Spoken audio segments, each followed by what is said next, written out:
Bapak, Ibu, saudara-saudari, adik-adik kaum muda yang terkasih, apa kabar hari ini? Semoga kita semua selalu diberikan rahmat kesehatan.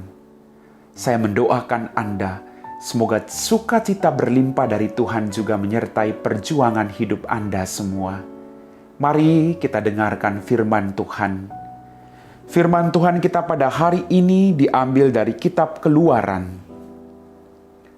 Waktu Israel ada di padang gurun, Musa mengambil sebuah kemah dan membentangkannya jauh di luar perkemahan.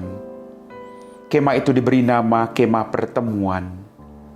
Setiap orang yang mencari Tuhan pergi ke kemah pertemuan itu di luar perkemahan.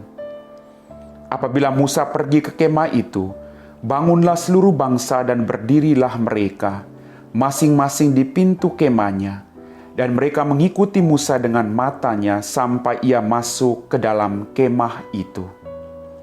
Apabila Musa masuk ke dalam kemah itu, maka turunlah tiang awan dan berhenti di pintu kemah, lalu berbicaralah Tuhan dengan Musa di sana. Setelah seluruh bangsa melihat bahwa tiang awan berhenti di pintu kemah, maka mereka bangun dan sujud menyembah masing-masing di pintu kemahnya.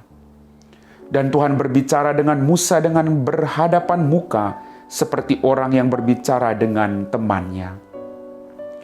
Kemudian kembalilah Musa ke perkemahan. Tetapi Yosua bin Nun, hambanya orang yang masih muda, tidaklah meninggalkan kemah itu.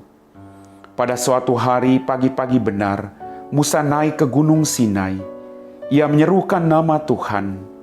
Tuhan lewat di depan Musa sambil berseru, "Tuhan adalah Allah yang penyayang dan pengasih, panjang sabar dan berlimpah kasih setianya. Rahmat dan kesetiaannya berlimpah-limpah.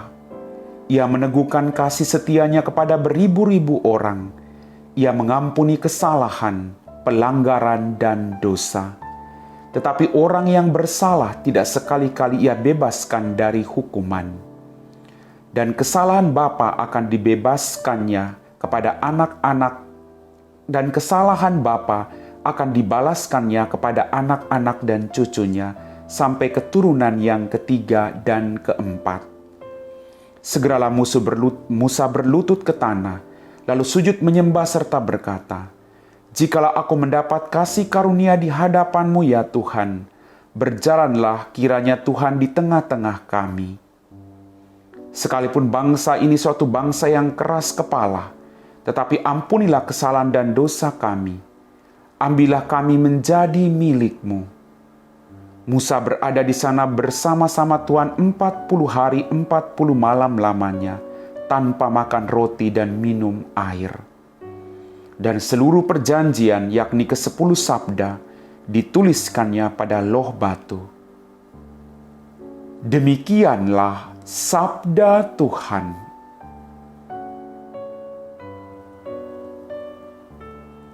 Bapak, Ibu, saudara-saudari, adik-adik kaum muda yang terkasih. Dalam bacaan pertama kitab Keluaran kita mendengar bahwa Allah selalu setia bersama-sama dengan umat pilihannya. Kita juga mendengar bahwa pada suatu hari pagi-pagi benar Musa naik ke Gunung Sinai. Ia menyerukan nama Tuhan. Tuhan lewat di depan Musa sambil berseru, "Tuhan adalah Allah yang penyayang dan pengasih, panjang sabar dan berlimpah kasih setianya. Rahmat dan kesetiaannya berlimpah-limpah." Sungguh luar biasa. Kita punya Allah yang penyayang dan pengasih. Allah yang begitu mengasihi kita orang berdosa.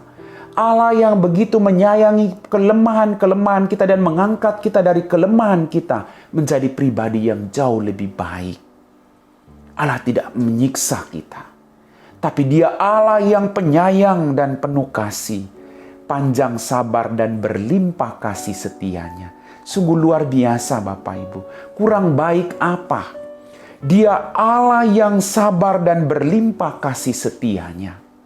Dia juga mengajak Anda dan saya agar dalam kehidupan kita melakukan hal yang sama.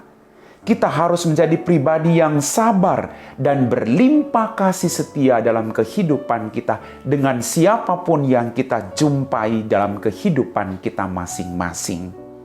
Kita punya kelemahan. Kadang kita menjadi pribadi yang kurang sabar. Kadang kita cepat marah. Tapi hari ini kita diingatkan bahwa kita punya Allah yang panjang sabar dan berlimpah kasih setianya. Bangsa Israel selalu menyakiti hati Allah. Tapi Allah tidak pernah melupakan bangsa pilihannya. Anda dan saya juga kadang kita sering menyakiti hati Tuhan kita. Tapi kasih setia Allah selalu menyertai kita. Dan Dia berharap agar kita melakukan pertobatan dan memperoleh kasih setianya dalam seluruh perjuangan hidup kita untuk mengikutinya. Bapak, Ibu, saudara-saudariku yang terkasih, kemudian dikatakan, Ia meneguhkan kasih setianya kepada beribu-ribu orang. Ia mengampuni kesalahan, pelanggaran, dan dosa. Aduh, sungguh luar biasa. Kita punya Allah yang tidak hanya melihat kelemahan kita, tapi Dia juga melihat bagaimana perjuangan kita untuk bangkit dari kelemahan kita, melakukan pertobatan, dan kemudian kita kembali dirangkul oleh belas kasih Allah yang sungguh luar biasa. Sekali lagi ingat baik-baik. Jangan takut untuk bertobat. Jangan takut untuk memperbaharui diri. Karena Dia adalah Allah yang selalu meneguhkan kasih setianya kepada beribu-ribu orang. Ia mengampuni kesalahan Anda dan saya. Dan pelanggaran dan dosa yang pernah kita lakukan dalam kehidupan kita masing-masing. Sekali lagi, kurang baik apa?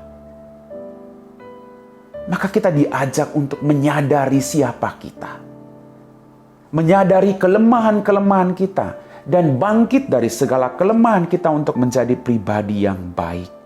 Kemudian dikatakan, tetapi orang yang bersalah tidak sekali-kali Ia bebaskan dari hukuman.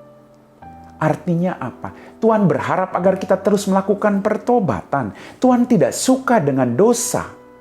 Tapi Tuhan menyayangi, mencintai pribadi-pribadi pendosa yang mau bertobat.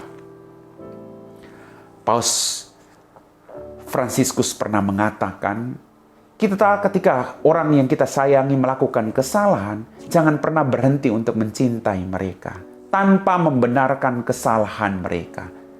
Jadi jangan sampai kesalahan mereka membuat kita berhenti untuk mencintai mereka. Kita harus tetap mencintai mereka tanpa membenarkan kesalahan yang mereka lakukan.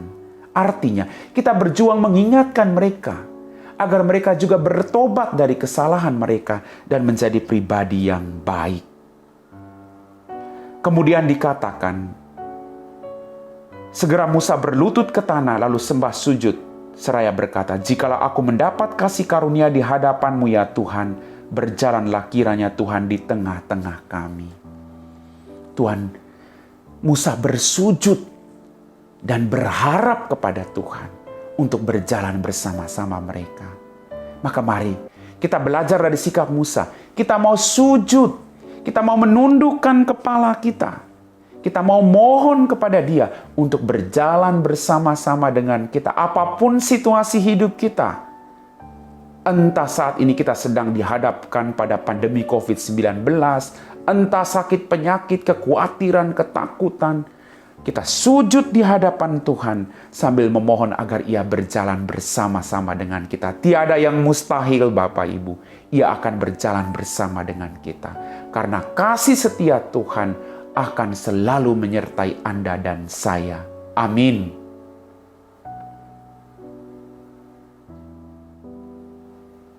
Bapak, Ibu, saudara-saudari, adik-adik kaum muda yang terkasih, kita telah diteguhkan oleh firman Tuhan dalam bacaan pertama hari ini, di mana Allah menyatakan bahwa Allah begitu baik. Allah yang panjang besar belas kasih-Nya. Allah yang selalu mengampuni dosa-dosa kita. Allah yang selalu setia menyertai perjuangan hidup kita. Maka jangan pernah takut. Maka yang harus kita lakukan seperti yang dilakukan Musa. Kita datang, kita berlutut, kita tersungkur di hadapan Tuhan sambil memohon. Berjalanlah bersama-sama kami Tuhan. Biarlah kami mengalami belas kasih-Mu dalam kehidupan kami. Mari kita siapkan hati kita untuk berdoa. Dalam nama Bapa dan Putra dan Roh Kudus. Amin. Ya Tuhan, Allah Bapa kami dalam kerajaan surga. Terima kasih sekali lagi Tuhan atas rahmat kehidupan, kesehatan, berkat berlimpah yang masih Engkau berikan kepada kami semua. Ampunilah dosa-dosa kami. Ampunilah segala kelemahan kami. Utuslah kuasa Roh Kudus-Mu untuk membantu kami, untuk setia melakukan pertobatan demi pertobatan, dan menyadari bahwa Engkau Allah yang selalu setia mengampuni kesalahan kami. Engkau Allah yang setia selalu berjalan bersama-sama dengan kami. Curahkanlah kuasa Roh Kudus-Mu bagi mereka semua yang saat ini sangat-sangat membutuhkan Engkau Tuhan. Engkau tahu siapa mereka saat ini. Kau jamah mereka satu persatu, dan biarlah mereka merasakan damai yang berasal daripada-Mu. Kami puji Engkau Bapa, kini dan sepanjang segala masa. Amin. Tuhan serta-Mu dan serta-Mu juga. Semoga kita sekalian diberkati oleh Allah yang Maha Kuasa, dalam nama Bapa dan Putra dan Roh Kudus. Amin.